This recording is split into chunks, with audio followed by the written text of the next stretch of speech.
ଜୟ ଜଗନ୍ନାଥ ଦର୍ଶକ ବନ୍ଧୁ। ଭିଡିଓଟି ଆରମ୍ଭ କରିବା ପୂର୍ବରୁ ମୁଁ ଆପଣମାନଙ୍କୁ କହି ରଖୁଛି ଯେ ପ୍ରଧାନମନ୍ତ୍ରୀ ଆବାସ ଯୋଜନା ପାଇଁ କେଉଁ ସବୁ ଜରୁରୀ କାଗଜପତ୍ର ଦରକାର ସେହି ବିଷୟରେ ଆଜି ଆମେ ଏହି ଭିଡିଓ ମାଧ୍ୟମରେ ଜାଣିବା। ପ୍ରଥମେ ତ ଆବେଦନକାରୀଙ୍କ ପାଖରେ ସ୍ମାର୍ଟଫୋନ୍ ଥିବା ନିହାତି ଜରୁରୀ ଅଟେ।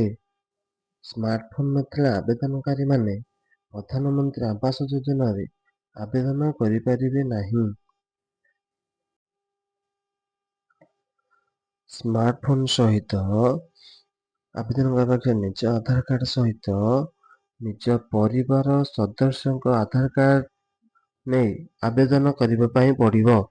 କାରଣ ଆବେଦନ କରିବା ସମୟରେ ନିଜ ଆଧାର କାର୍ଡ ସହିତ ନିଜ ସମସ୍ତ ପରିବାର ସଦସ୍ୟଙ୍କ ଆଧାର କାର୍ଡ ମଧ୍ୟ ଜରୁରୀ ଅଟେ।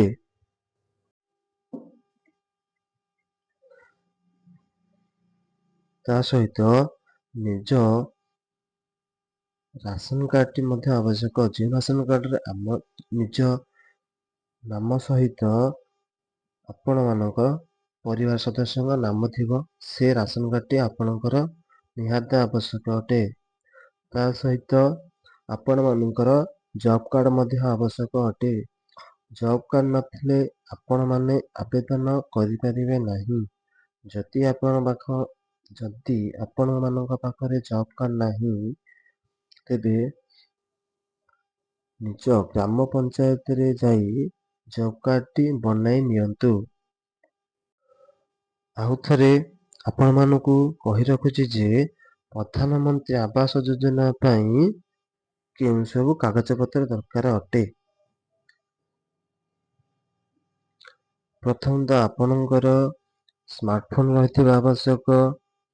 ତା ସହିତ ନିଜ ଆଧାର କାର୍ଡ ସହିତ ନିଜ ପରିବାର ସଦସ୍ୟଙ୍କ ଆଧାର କାର୍ଡ ମଧ୍ୟ ରହିଥିବା ଆବଶ୍ୟକ। ଆବେଦନ କରିବା ସମୟରେ ନିଜ ପରିବାର ସଦସ୍ୟଙ୍କ ଆଧାର କାର୍ଡ ସହିତ ନିଜ ଆଧାର କାର୍ଡ ମଧ୍ୟ ଆବଶ୍ୟକ ଅଟେ। ତା ସହିତ ନିଜ ନାମ ଥିବା ରାସନ କାର୍ଡ, ଯେଉଁଥିରେ ଆପଣଙ୍କ ପରିବାର ସଦସ୍ୟଙ୍କ ମଧ୍ୟ ନାମ ଥିବ।